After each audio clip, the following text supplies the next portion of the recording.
आज आपण मराठीचा 8वा गद्यपाठ घेणार आहोत. वाट पाहताना. लेखिका आहेत अरुणा ढेरे. अरुणा रामचंद्र ढेरे. लेखिकेचा जन्म 2 फेब्रुवारी 1957 साली झालेला आहे. प्रसिद्ध कवयित्री आहे, कथा लेखिका आहे, संशोधक आहे, समीक्षक, कथा, कादंबरी, ललित लेख, आस्वादक, समीक्षा, संशोधनपर लेखन असं विविधांगी लेखन केलेलं आहे. काव्यात्मकता आणि नात्यांचा शोध ही त्यांच्या ललित साहित्याची वैशिष्ट्ये आहेत. अनेक त्यांचे संशोधनात्मक, समीक्षात्मक लेखन प्रसिद्ध झालेले आहेत. लेखिकेचे वडील जे होते रामचंद्र चिंतामण ढेरे हे सुद्धा एक ज्येष्ठ साहित्यिक होऊन गेलेले आहेत. त्यांना साहित्य अकादमीचा पुरस्कारही मिळालेला आहे. आणि लेखिका ज्या आहेत तर त्या विद्यार्थी दशेपासूनच अतिशय हुशार आहेत. त्यांनी BA आणि MA परीक्षेमध्ये सर्वप्रथम येऊन सुवर्णपदकही प्राप्त केलेलं आहे. त्यानंतर अनेक पुरस्कारही लेखिकेला मिळालेले आहे. पुणे विद्यापीठातून त्यांनी विद्या वाचस्पती, ज्याला आपण PhD असं म्हणतो, तर ती पदवी पण प्राप्त केलेली आहे. त्यानंतर मराठी साहित्य संमेलनाचं अध्यक्षपदही त्यांनी भूषविलेलं आहे. अनेक पुरस्कार त्यांना मिळालेले आहेत. अनेक पुरस्कारांमध्ये डॉक्टर लाभसेटवर पुरस्कार, फडकुले स्मृती पुरस्कार, शिवाजी सावंत पुरस्कार, साहित्यदीप पुरस्कार इत्यादी पुरस्कार त्यांना मिळालेले आहेत. त्यांनी लिहिलेला वाट पाहताना हा जो गद्यपाठ आहे हा एक ललित निबंध आहे. म्हणजेच या पाठाचा साहित्य प्रकार कोणता आहे तर ललित निबंध आहे. आता वाट पाहणे ही गोष्ट आपल्या जीवनामध्ये अटळ आहे. प्रत्येक व्यक्तीच्या आयुष्यात कशाची न कशाची तरी वाट बघणे ही गोष्ट अटळच असते. प्रस्तुत पाठात लेखिकेने वाट पाहणे या गोष्टीचे अनेकविध पैलू उलगडून दाखवले आहेत. वाट पाहणे हा अनुभव कधी सुखद असू शकतो तर कधी दुःखद असू शकतो. हो ना, कधी कधी आपल्याला वाट बघण्यामध्ये मजा वाटते तर कधी कधी वाट बघण्यामध्ये नको ही वाट बघणं असं चांगलं वाटत नाही. त्यात कधी उत्कंठा हुरहुर असते तर कधी दडपण असते. वाट बघण्यामध्ये अशा विविध भावना व्यक्तीच्या दडलेल्या असतात. हे या पाठातून लक्षात येते. चला पाठाकडे. होळीनंतर थंडी झपाट्यानं कमी होत जायची. होळी माहिती आहे तुम्हाला, मार्च महिन्यात येते ना होळी. तर होळीनंतर थंडी झपाट्याने कमी होते आणि ऊन जे आहे ते वाढत जातं. आणि याच वेळेस आंब्यावर मोहर नुसता घमघमत असायचा. आंब्याच्या झाडांवर आंबे लागण्याच्या आधी जो मोहर असतो तर त्याचा सुगंध जो आहे तो वातावरणामध्ये दरवळत असतो. परीक्षा तोंडावर आलेली असायची. तोंडावर येणे वाक्प्रचार आहे. तोंडावर येणे म्हणजेच काय की जवळ येणे. मार्च एप्रिल हा जो महिना असतो हा परीक्षेचाच असतो. बोर्डाची पण परीक्षा या महिन्यामध्ये असते. मोकळ्या अंगणात अंथरुणं पडायची ती सुट्टी लागल्यावर. पण मार्च एप्रिलमध्ये आम्हाला गॅलरीमध्ये झोपायला मिळायचं. मोकळ्या अंगणामध्ये मे महिन्यात वगैरे अतिशय गरमी जेव्हा असते तेव्हा अंथरुणं पडायची ती सुट्टी लागल्यावर. उन्हाळ्याच्या सुट्ट्या लागतात ना तुम्हाला तेव्हा. पण मार्च एप्रिलमध्ये गॅलरीमध्ये जिथे थोडी मोकळी जागा आहे तिथे लेखिकेला झोपायला मिळायचं. लेखिकेने इथे आपल्या लहानपणाच्या आठवणी सांगितलेल्या आहेत. रात्रीचे मऊगार हात अंगावर फिरायला लागले की झोपेची गडद चाहूल यायची. आणि जसा जसा रात्रीचा गारवा वाढत जातो तसं आपण झोपेच्या अधीन होत जातो. झोप आपल्याला प्रकर्षाने जाणवू लागते. डोळे मिटताना मनात एकच संदेश जागा व्हायचा. उद्या कोकिळेचं कुहू ऐकू येईल का? कोकिळा कुहू कुहू अशी गुंजन करत असते ना, आपल्याला तो आवाज खूपच कर्णमधुर असा वाटतो. लेखिकेला सुद्धा त्यांच्या लहानपणी तो कोकिळेचा आवाज फारच आवडायचा आणि लेखिका त्या कोकिळेच्या आवाजाची वाट बघत बसायच्या. बघू हं. पहाटे पहाटे गाढ झोपेत असतानाच तो कुहू कुहू असा आवाज कानावर यायचा आणि त्या आवाजाची वाट पाहण्याचं सार्थक होऊन जाईल. सार्थक होणे म्हणजेच काय? सफल होणे.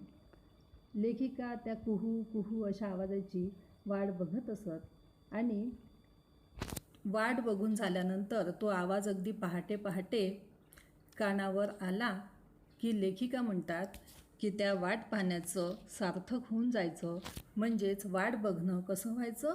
सफल व्हायचं. सुटीची वाट पाहणं तर तेव्हापासून सुरू झालेलंच असायचं. परीक्षा झाल्यावर तुम्हाला उन्हाळ्याच्या सुट्ट्या लागतात. मग त्या सुटीची वाट बघणं आपल्या आयुष्यात एक खूपच मजेदार वाट बघण्याचा तो प्रसंग असतो. कारण की अभ्यासाचं काही टेन्शन नसतं, तणाव नसतो आणि मग त्या सुट्टीमध्ये शाळा नसते, अभ्यास नसतो. मग आपल्या मनासारखं काम आपण तेव्हा करू शकतो. आपले जे छंद आहे आपण ते जोपासू शकतो. अभ्यासाचा आळस नसायचा, पाठांतर आवडायचं. नेमलेली पुस्तकं गोष्टीच्या पुस्तकांनी इतकीच परत परत आवडीनं वाचली जायची. पण अभ्यासाचं वही पुस्तक जरा बाजूला झालं रे झालं की सुट्टीची आठवण उसळी मारून वर यायची. ते अंगणातलं हजारी मोगऱ्याचं झाड. लेखिकेच्या अंगणात त्यांच्या लहानपणी त्या सांगतात की हजारी मोगऱ्याचं झाड होतं. मोगऱ्याचं झाड माहिती आहे तुम्हाला की मोगऱ्याचं जे फूल असतं तर ते एकदम सुवासिक असतं, सुगंधित असतं आणि त्याचा तो घमघमणारा सुवास जो आहे, सुगंध जो आहे तो खूप अंगणामध्ये दरवळतो आणि आपल्याला प्रसन्नता देऊन जातो.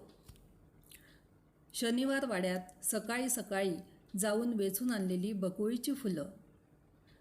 पुण्यामध्ये आहे शनिवार वाडा, तर तिथे लेखिका सकाळी सकाळी जाऊन बकुळीची फुलं वेचून आणायच्या.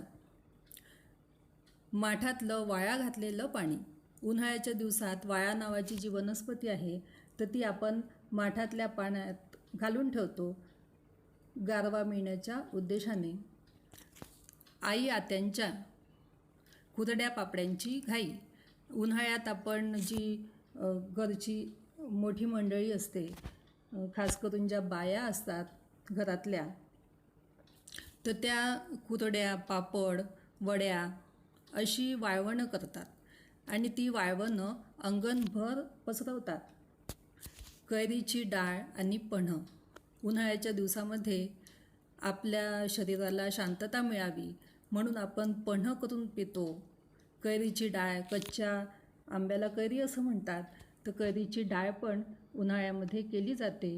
हा एक चविष्ट पदार्थ असतो. तर लेखिका या उन्हाळ्यामध्ये घडणाऱ्या या सर्व गोष्टींची वाट बघायची. कधीमधी घरची परवानगी मिळाल्यावर चोखायला मिळणारे बर्फाचे गोळे. उन्हाळ्यामध्ये जेव्हा अंगाची लाही लाही होत असते तेव्हा बर्फ जो आहे तो आपल्याला थोडा वेळ का होईना आपण गारवा देत असतो. तर बर्फाचे गोळे चोखायला या दिवसात खूपच आवडतं आपल्याला. पण घरची लोक आपल्याला खाऊ देत नाही बर्फाचे गोळे, कारण ते शुद्ध नसतं असं त्यांचं मत असतं. मग कधी कधी परमिशन देतात, कधी कधी परवानगी देतात आणि मग परवानगी मिळाल्यावर चोखायला मिळणारे ते बर्फाचे गोळे. ऊसाचा ताजा रस. उन्हाळ्याच्या दिवसामध्ये ऊसाचा ताजा रस आपल्याला एकदम प्रसन्नता देऊन जातो आणि तरतरी देऊन जातो. मुख्य म्हणजे खूप गोष्टींची आणि कवितांची नवी पुस्तकं. सुट्टीची किती वाट बघत असू आम्ही. लेखिका म्हणतात की आम्ही या उन्हाळ्यात लागणाऱ्या सुट्टीची अतिशय उत्कंठेने वाट बघत असे. कारण काय की उन्हाळ्याच्या सुट्टीमध्ये ह्या सगळ्या गोष्टी तर असतातच, पण त्यासोबत खूप चांगली अशी गोष्टींची आणि कवितांची नवीन पुस्तकं वाचणं लेखिकेला खूप आवडायचं आणि ही पुस्तकं वाचण्याची वाट लेखिका बघत असे. आमच्या भल्या मोठ्या वाड्यात पुष्कळ बिऱ्हाडं असली, बिऱ्हाडं म्हणजे कुटुंब असली तरी अख्ख्या वाड्याला मिळून, अख्ख्या म्हणजे संपूर्ण वाड्याला मिळून असलेला एक चौथा मजला म्हणजे माळाच होता. सुट्टीची वाट पाहताना माळ्यावर जाऊन पुस्तकांच्या गराड्यात बसण्याच्या अद्भुत कल्पनेनं अगदी आतून मन फुलून येईल. आतून मन फुलून येणे म्हणजेच काय की खूप आनंद होणे. आतून मन फुलून येणे म्हणजेच काय खूप आनंद होणे. लेखिकेला यावरून कळून येतं की लेखिकेला आधीपासूनच वाचनाची खूपच आवड होती आणि पुस्तकं वाचणं हा त्यांचा छंद होता. तर पुस्तकं वाचण्याची त्या वाट बघत असत. पुस्तकांची वाट पाहण्यात एक गंमत होती. एक वेगळं जग तिथे भेटत होतं. न पाहिलेले देश. आता या विश्वामध्ये अनेक देश असतात. आपण सगळेच देश पाहू शकतो का? सगळे देश बघू शकत नाही. पण काही देशांची वर्णनं पुस्तकात आपल्याला वाचायला मिळतात. न पाहिलेली माणसं, न अनुभवलेले प्रसंग. प्रत्येक प्रसंगाचा अनुभवही आपण घेऊ शकत नाही, पण पुस्तकात त्याचं वर्णन आपण वाचू शकतो.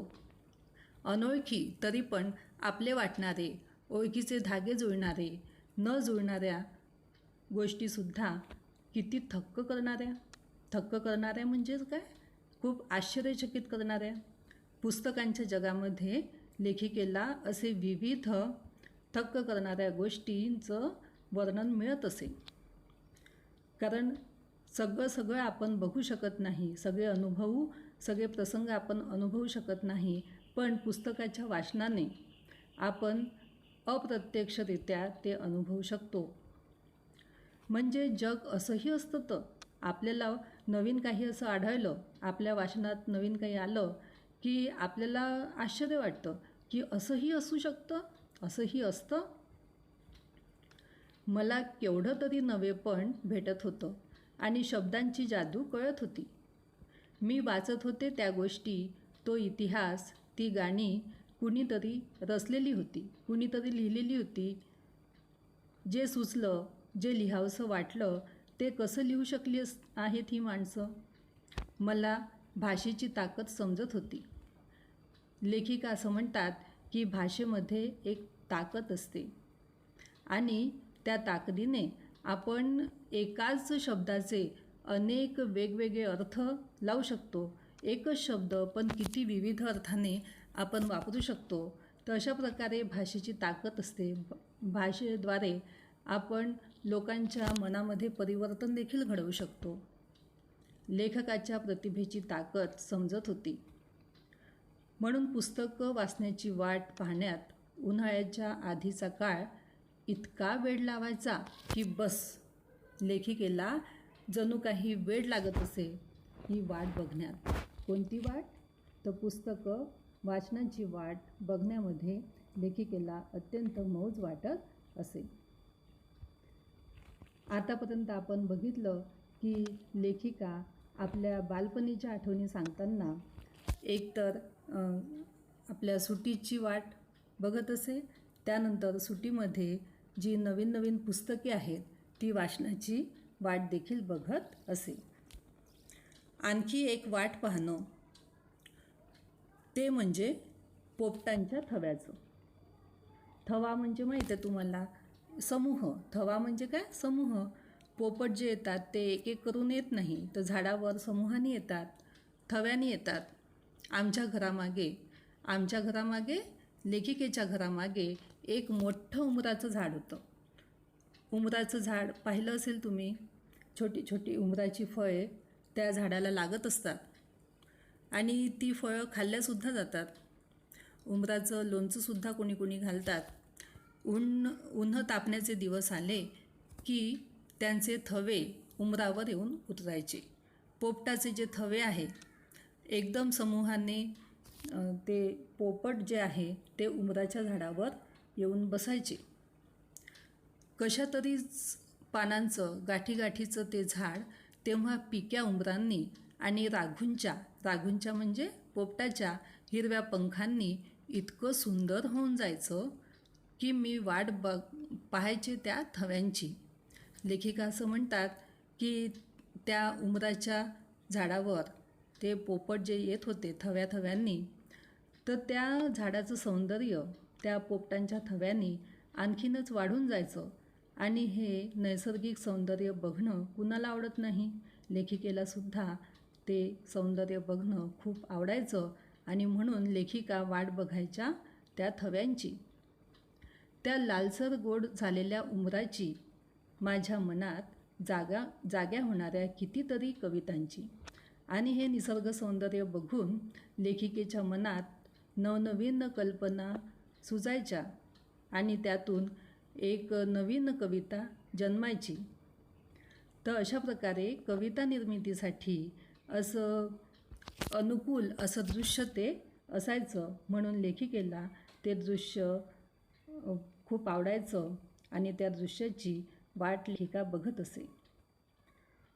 पुढे मग कवितेचं बोट मी चांगलं घट्ट धरून ठेवलं.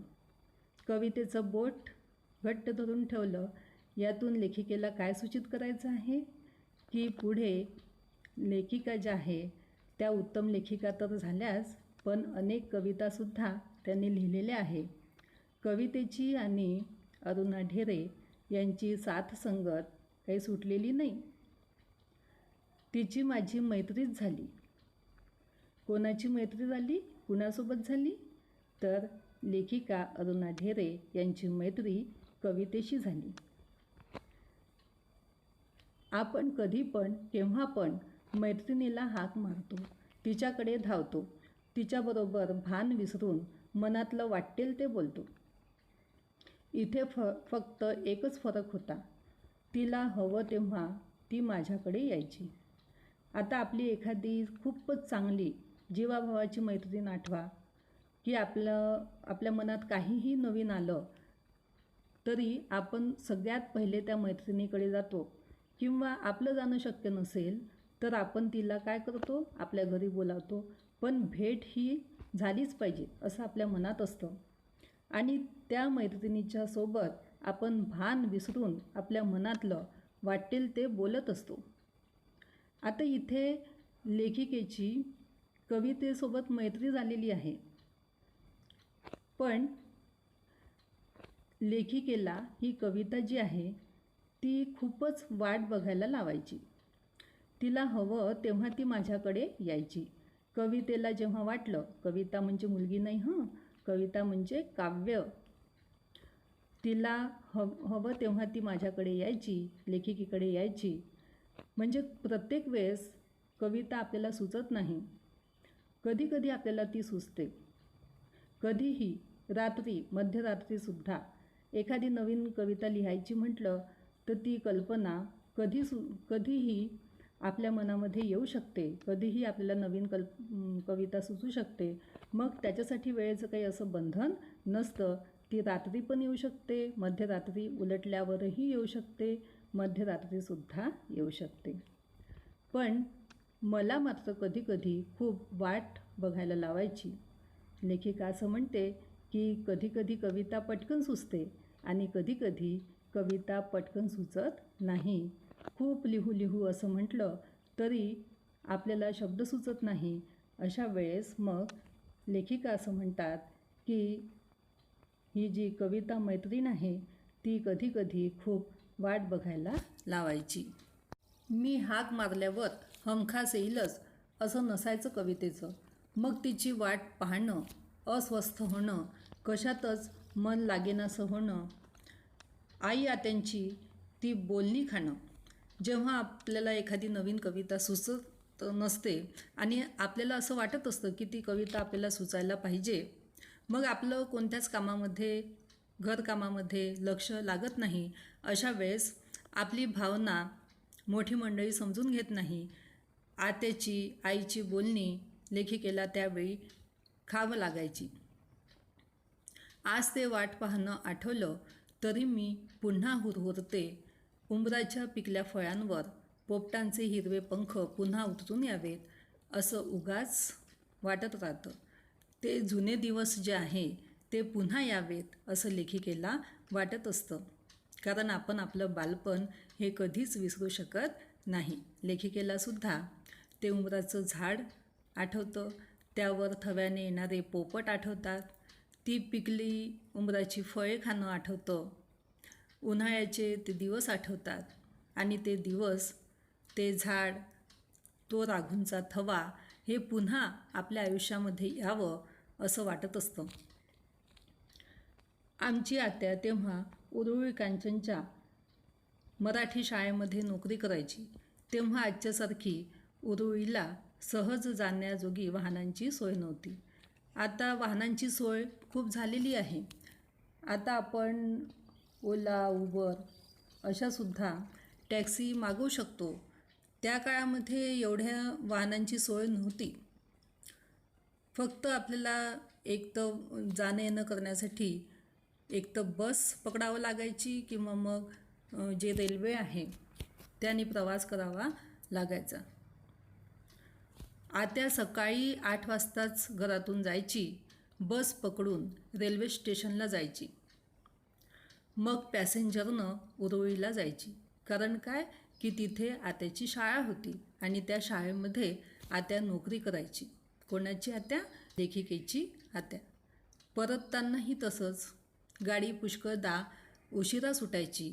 पुन्हा पुणे स्टेशनवरून बसनं घरी परतायला तिला कधीकधी 9, कधी 9:30सुद्धा व्हायची. म्हणजे इतक्या उशिरापर्यंत ती घराच्या बाहेर नोकरीच्या निमित्ताने राहत होती.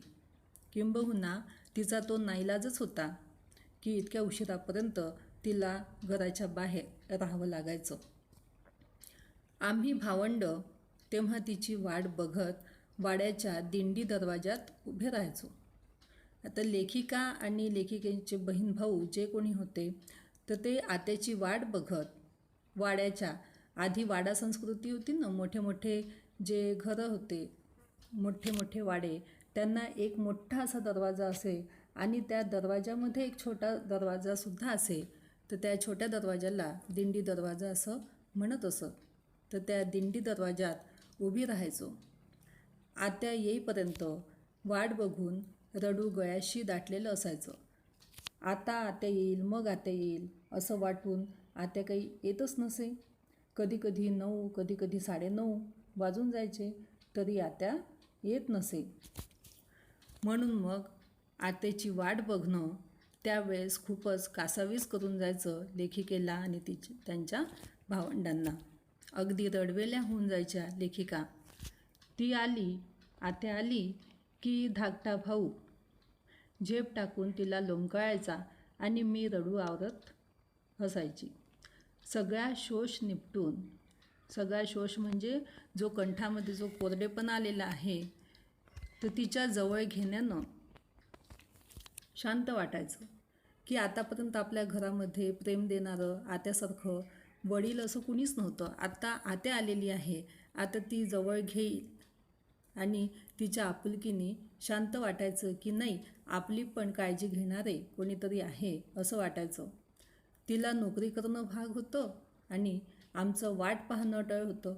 आज हे समजतं, पण तेव्हा जीव नुसता फुटून जायचा.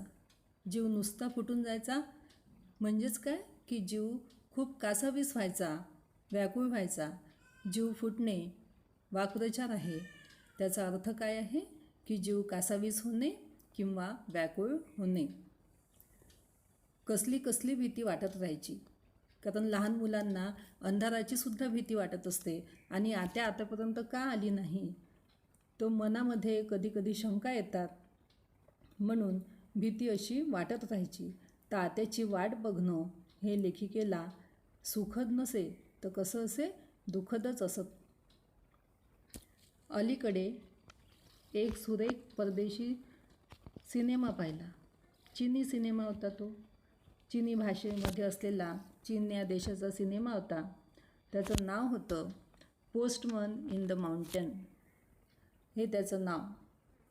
पहाडी प्रदेशामधला एक जुना पोस्टमन आजारी पडतो. आता त्या चित्रपटाचं कथानक लेखिकेने सांगितलेलं आहे की एक जुना पोस्टमन आजारी पडतो आणि म्हणून त्याच्या जागी त्याच्या मुलानं काम करायचं ठरवतं. मुलगा काही फारसा उत्सुक नसतो त्या कामाला. पोस्टमनचं काम त्या मुलाला काही आवडत नाही, पण आता वडील आजारी असल्यामुळे त्याला ते काम करावंच लागणार होतं. पण शेवटी पत्राचा थैला पाठीवर घेऊन वडिलांबरोबर कामाची माहिती करून घेण्यासाठी निघतो. वाहनांची सोय नसलेल्या लहान लहान वाड्या वस्त्यांनी पायी चालत हिंडायच्या. ते वाटतं तितकं काम सोपं नव्हतं. पोस्टमनचं काम आधी कसं की पोस्टमनची वाट सगळेच जण बघायचे. आता एवढे दूरध्वनी, भ्रमणध्वनी असे काही तेव्हा साधनं उपलब्ध नव्हती. आपल्या विचारांचं जे आदानप्रदान आहे किंवा आपल्याला कोणाला काही कळवायचं आहे तर ते आपण जास्तीत जास्त पत्राच्याद्वारे कळवत होतो. तर म्हणून त्या काळामध्ये पोस्टमन अतिशय महत्त्वाचा होता. वाहनांची सोय नसलेल्या लहान लहान वाड्या वस्त्या पायी चालत हिंडायच्या. हे वाटतं तितकं काम सोपं नव्हतं. एका वस्तीवर आता पोस्टमनला अनेक वस्त्या हिंडावं लागायच्या. तर एका वस्तीवर दोघं बापलेक येतात, म्हणजे पोस्टमन आणि त्याचा मुलगा येतो. तिथं एका झोपडीशी एक अंध म्हातारी बसलेली असते. अंध म्हातारी म्हणजे तिला दिसत नाही, ती बघू शकत नाही. एका झोपडीमध्ये ती राहत असते. पोस्टमन आल्याचं तिला बरोबर समजतं. अंध व्यक्तींना जरी दिसत नसलं तरी त्यांची संवेदना ही तीव्र असते ऐकण्याची. तर तिला ती पोस्टमन आल्याची चाहूल बरोबर लागायची आणि पोस्टमन आल्याची चाहूल लागल्याबरोबर ती म्हातारी आनंदून जायची. तिला खूप आनंद व्हायचा. पत्र हातात घेऊन ती स्पर्शानं त्याचा आनंद भोगते.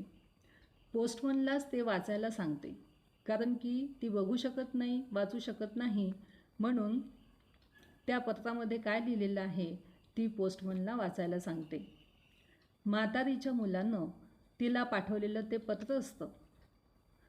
म्हातारीचा मुलगा दूर कुठेतरी राहत असेल आणि त्या मुलानं म्हातारीसाठी पत्र पाठवलेलं असतं. त्यानं आपल्या आईची खूप प्रेमानं विचारपूस केलेली असते. म्हातारीच्या मुलाला सुद्धा आपल्या आईचं जे प्रेम आहे त्याची जाणीव असते आणि आपली आई कशी असेल याची वास्तपुस्त पत्राच्याद्वारे त्यांनी केलेली असते. तिला घेऊन जायला तो लवकरच येणार असल्याचं त्यानं लिहिलेलं असतं. आणि आता आपल्याला खूप दिवस वेगळं राहावं लागणार नाही, तुला मी लवकरच इथून घेऊन जाईल असं देखील त्या पत्रामध्ये ते लिहिलेलं असतं. आणि हे सगळं ऐकताना म्हातारीच्या तोंडावर खूप समाधान पसरतं.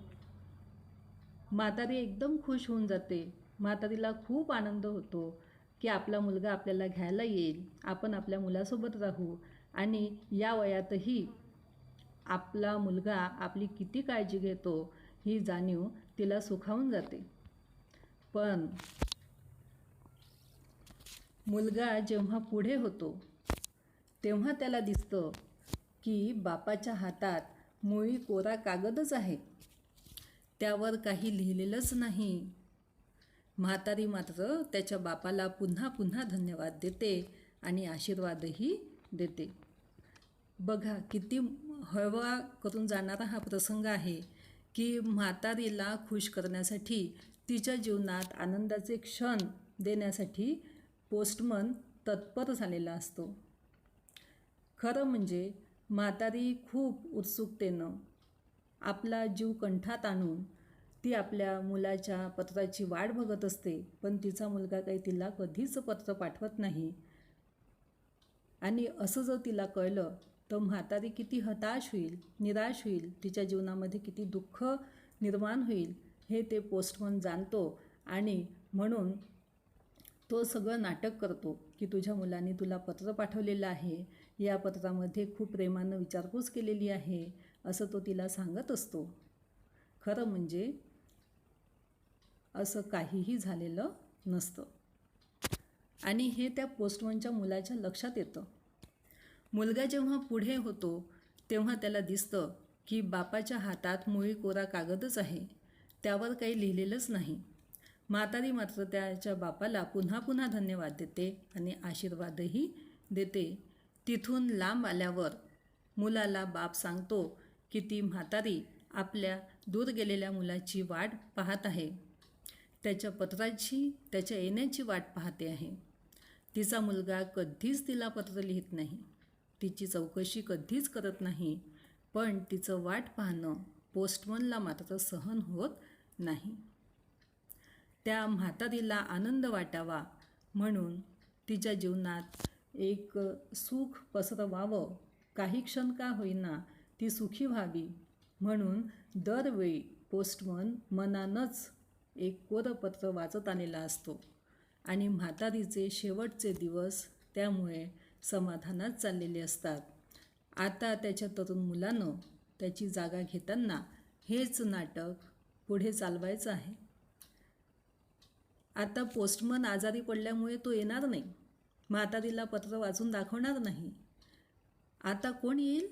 तर पोस्टमनचा मुलगा येईल आणि ज्याप्रमाणे पोस्टमन म्हातारीला सुखी करण्यासाठी, तिचे शेवटचे दिवस समाधानात जाण्यासाठी एक कोरं पत्रच आपल्या मनाने वाचून दाखवत आलेलं आहे, तर तसंच आता त्याच्या तरुण मुलांनीसुद्धा असंच करायचं आहे.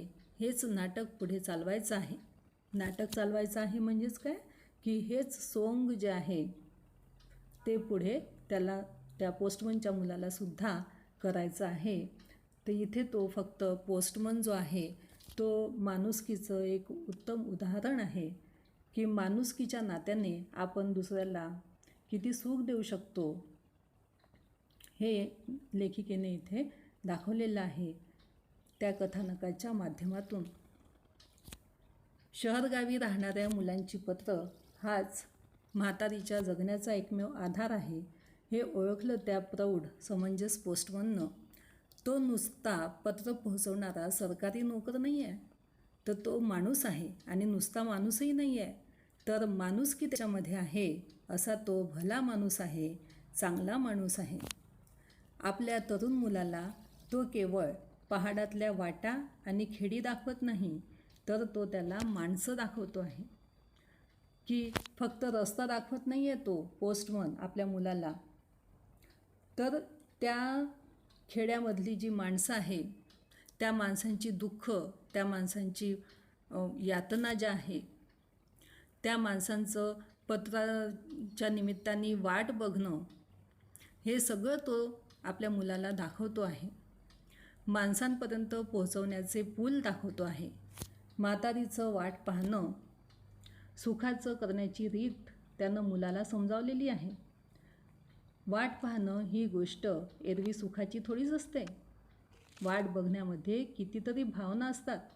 कोणकोणत्या भावना असतात त्या? दुःख असते, काळजी असते, भीतीसुद्धा असते. जसं लेखिका आपल्या आत्याची वाट बघत असे, त्या वाट बघण्यामध्ये एक भीती दडलेली असे, अस्वस्थता असते, तडफड असते ना.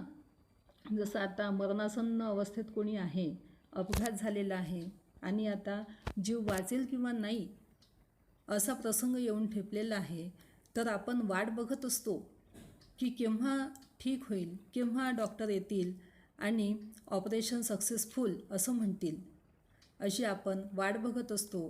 तर त्या वाट बघण्यामध्ये अशा दुःख, काळजी, भीती, तगमग, अस्वस्थता, तडफड अशा कितीतरी भावना दडलेल्या असतात. पावसाची वाट पाहणाऱ्या शेतकऱ्याचे डोळे आठवा किंवा विठूच्या दर्शनाची वाट पाहणाऱ्या संतांचे अभंग आठवा. शेतकरी बघा पावसाची वाट बघत असतात, कारण त्यांना पीक निर्माण करायचं असतं आणि पावसाशिवाय ते शक्य होणार नसतं. वारकरी जे आहे, संत जे आहे, त्यांना विठ्ठलाच्या दर्शनाची ओढ लागलेली असते, म्हणून ते आपल्या अभंगाद्वारे तसं आपल्याला दाखवतात, वाट बघत असतात की कधी मला विठू माऊली दर्शन देणार. तर त्यांचे अभंग आठवा. त्या करुणेचा स्पर्श झाला की लक्षात येतं, एखाद्या गोष्टीची वाट पाहायला लागते तेव्हाच तिची किंमत कळत जाते. पहा, लेखिकेने येथे पुन्हा वाट बघण्याची किंमत सांगितलेली आहे. वाट बघण्याचं महत्त्व सांगितलेलं आहे की सहजासहजी आपल्याला एखादी गोष्ट मिळाली तर तिची किंमत आपल्याला कळत नाही, पण जेव्हा वाट बघून बघून एखादी गोष्ट आपल्याला मिळते तेव्हा त्या गोष्टीचं मोल जे आहे ते आपल्याला कळतं. कित्येक मोलाच्या गोष्टी सहज मिळाल्या तर त्याचं मोलच आपल्या लक्षात येत नाही. बघा ना, रोज आपण सूर्यप्रकाश घेत असतो, तेव्हा त्याचं मूल्य आपण जाणत नाही. पण आता सध्या पावसाळा आहे. या पावसाळ्यामध्ये 15-20 दिवस सूर्याचं दर्शन झालं नाही, आपल्या घरातील कपडे वाळत नाही, तेव्हा आपल्याला त्या सूर्यकिरणांची किती आठवण येते. त्या सूर्यकिरणांची, सूर्यप्रकाशाची आपण किती वाट बघत असतो. निघणाऱ्या श्रावणातल्या उन्हाची आपण किती वाट बघत असतो. एखाद्या गोष्टीची वाट बघायला लागते तेव्हाच तिची किंमत कळत असते. कित्येक मोलाच्या गोष्टी सहज मिळाल्या तर त्याचं मोलच आपल्या लक्षात येत नाही. वाट पाहताना आपण संयम शिकतो. वाट पाहणं हे आपल्या जीवनाच्या मुळातच आहे. आपण जन्माला येत असतो तेव्हा आपले आईवडील आपल्या येण्याची किती वाट बघत असतात बघ. आपणही आपल्या मुलाच्या जन्माची किती आतुरतेने वाट बघत असतो. वाट पाहताना आपण संयम शिकतो, धीर धरायला शिकतो, एखाद्या गोष्टीवरचा विश्वास घट्ट करायला शिकतो. श्रद्धा डोळस आणि पक्की होत जाते, ध्यास वाढत जातो. आपल्याला खूप वाट बघून एखादी गोष्ट मिळाली तर मग त्या गोष्टीवरची श्रद्धा, विश्वास जो आहे तो आपला पक्का होत जातो, ध्यास वाढत जातो. हे सगळं एका वाट पाहण्याची गोष्ट करताना सहज मनात येतं आणि वाटतं की जे हवं ते सहज हाती येऊच नये. थोडी तरी वाट पाहायला लागावी, थोडी तडफड भोगायला लागावी, तरच सुखाची चव वाढेल. म्हणजे वाट बघणं ही गोष्ट खूपच महत्त्वाची आहे. आपल्या जीवनामध्ये सुख यावं असं जर वाटत असेल तर वाट बघणं ही गोष्टसुद्धा यावी लागते. वाट बघण्याने आपल्या जीवनामध्ये सुखाची चव वाढते असं लेखिका म्हणतात. यशाची गोडी वाढेल, प्रेमातली, मायेतली तृप्ती वाढेल आणि आयुष्याबद्दलची ओढही वाढेल. म्हणजे वाट बघणं आपल्यासाठी खूपच आवश्यक आहे. पहा ना, जीवन जगण्याच्या मुळाशीच वाट बघणं आहे.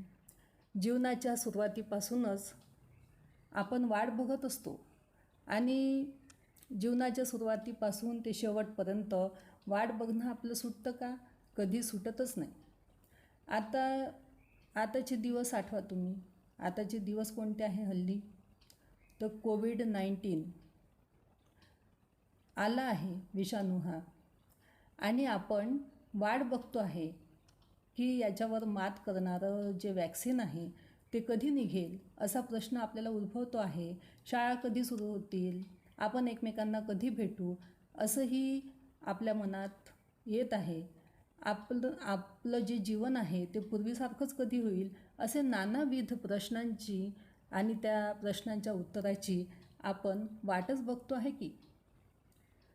पाठातही लेखिका लहानपणी उन्हाळ्याच्या ज्या सुट्ट्या आहे त्यांची वाट बघत होते आणि सुट्टीची पुस्तकं वाचण्याची, पोपटाच्या थव्याची, मनात स्फुरणाऱ्या कवितेची, घरी परतणाऱ्या आत्याची वाट बघत असते. पोस्टमनला भेटलेली म्हातारी आपल्या मुलाची वाट बघत असते. शेतकरी पावसाची तर वारकरी विठूच्या दर्शनाची वाट बघत असतात. वाट बघणे ही गोष्ट आपल्या जीवनात मोलाची आहे.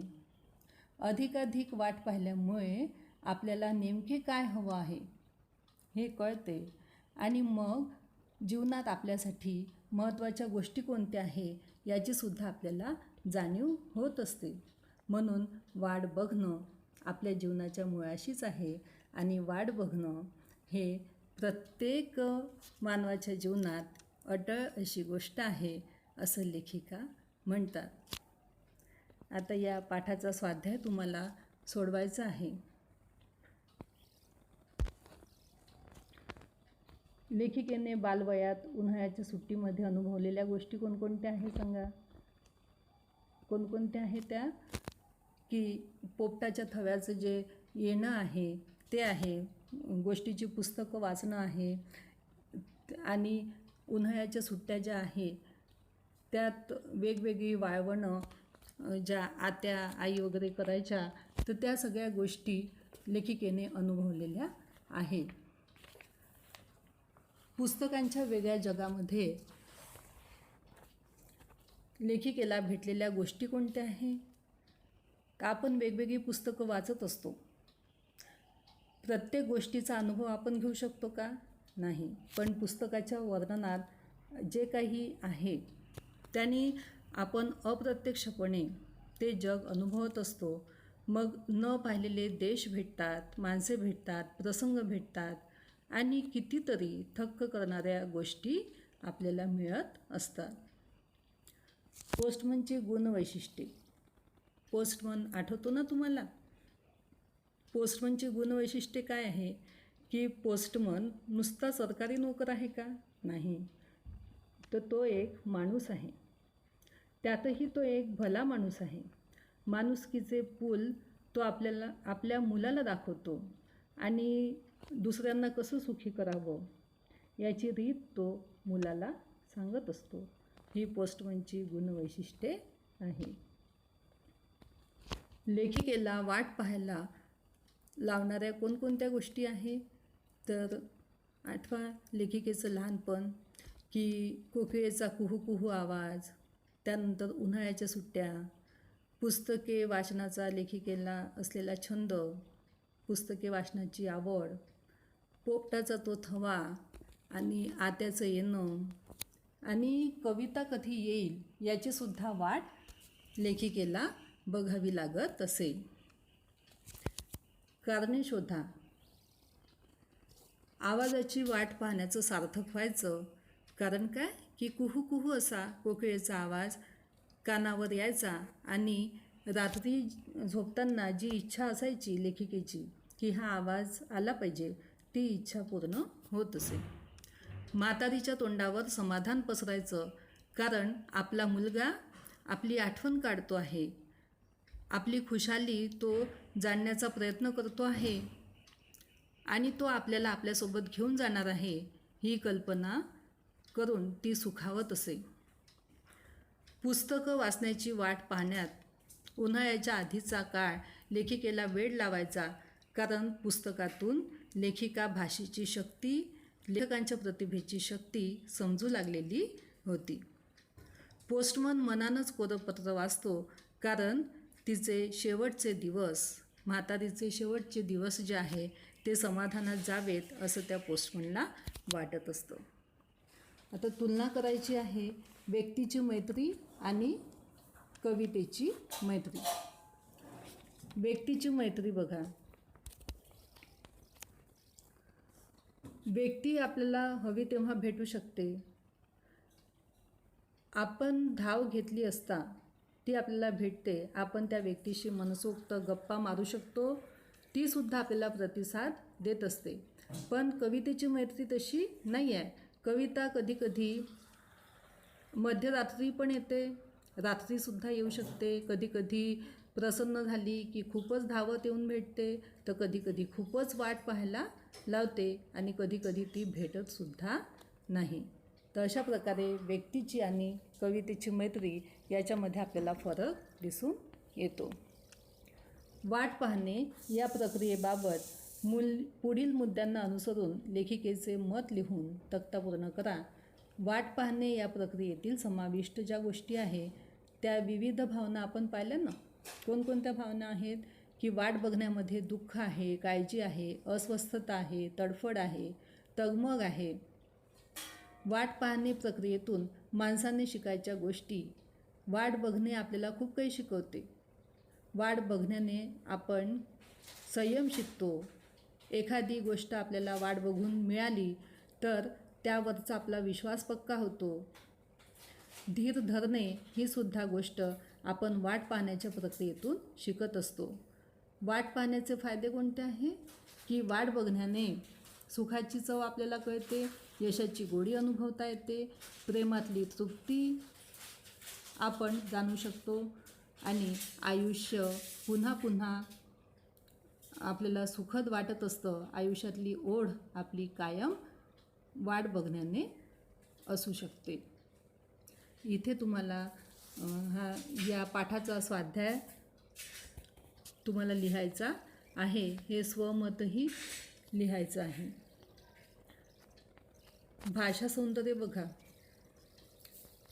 एकच जो शब्द आहे वाट, वाट या एका शब्दाचा वापर विविध अर्थाने केलेला आहे आणि एक अर्थपूर्ण मनोगत तयार झालेलं आहे. आता वाट या शब्दाचे वेगवेगळे अर्थ इथे दाखवलेले आहे. बघूया ते. तू वाट दाखवणार म्हणून काल तुझ्या पत्राची वाट पाहत होतो. वाट हा एकच शब्द आहे बघा, पण पहिल्या ओळीतला वाट बघा. तू वाट दाखवणार. वाट म्हणजे काय की तू काहीतरी उपाय सुचविणार किंवा मार्गदर्शन करणार. म्हणून काल तुझ्या पत्राची वाट पाहत होतो. इथे दुसऱ्या ओळीमध्ये वाट बघणे म्हणजे प्रतीक्षा करणे या अर्थाने वाट हा शब्द वापरलेला आहे. त्या वाटेने पत्र आलेच नाही. नेहमी त्या वाटेवरून धावणारी पोस्टमन दादाची सायकलही त्या दिवशी धावली नाही. शेवटी सगळा दिवस वाट पाहण्यातच गेला. साऱ्या दिवसाचीच वाट लागली. वाट लागली म्हणजे इथे वाईट दशा निर्माण झाली. आणि मी माझ्या घरच्या वाटेने इथे माघारी फिरलो. घरच्या वाटेने म्हणजे रस्त्याने माघारी फिरलो, परत फिरलो. मनात आले आपण पत्राचीच वाट पाहत होतो, आता कशाचीच वाट पाहू नये. आपणच आपली वाट निर्माण करावी. आपणच आपली वाट निर्माण करावी म्हणजे आपणच आपला नवीन मार्ग शोधावा. इथे वाट निर्माण करावी हा कोणत्या अर्थाने वापरलेला आहे तर नवीन मार्ग शोधणे या अर्थाने वापरलेला आहे. जी वाट नवनिर्मितीची ठरेल. जी वाट नवनिर्मितीची ठरेल म्हणजे जो रस्ता सर्जनशीलतेचा काहीतरी नवीन करण्याचा ठरेल. तर अशा प्रकारे वाट या शब्दाचे वेगवेगळे अर्थ येथे सांगितलेले आहे. यातून आपल्याला भाषिक सामर्थ्य जाणून घेता येते. आता इथे लागला किंवा लागली या शब्दाचे अनेक अर्थ आपण सांगू शकतो. एक पु ल देशपांडे यांनी खूप छान असं लागली या शब्दाचे वेगवेगळे अर्थ सांगितलेले आहे एका आपल्या लेखनातून. ते मी तुम्हाला वाचून दाखवते. गावात एक चित्रपट लागला होता. तो बघून परत येताना वाटेत मित्राचा बंगला लागला. त्याचा मुलगा माझ्या ऑफिसमध्ये नुकताच लागला होता. बंगल्यात शिरताना कमी उंचीमुळे दरवाजा डोक्याला लागला. मित्र जेवणाचा आग्रह करू लागला. भात थोडा लागला होता पण जेवण छान होतं. जेवणानंतर दिलेली सुपारी मला नेमकी लागली. ही गोष्ट घरच्यांना फार लागली. निघताना बस फलाटाला लागलीच होती. ती लागलीच पकडली. पण भरल्या पोटी आडवळणांनी ती मला बस लागली. मग काय घरी पोहोचेपर्यंत माझ्या पोटाची मला भलतीच काळजी वाटली. भलतीच काळजी लागली कारण आल्या आल्या घाईची लागली. थोडक्यात माझी अगदी वाट लागली. घरची मंडळी हसायला लागली. पु ल देशपांडे यांनी लागली या शब्दाचे विविध अर्थ या मनोगतातून आपल्याला सांगितलेले आहे. इथे मी हा पाठ संपवते आणि तुम्हाला या पाठाचा स्वाध्याय लिहायचा आहे.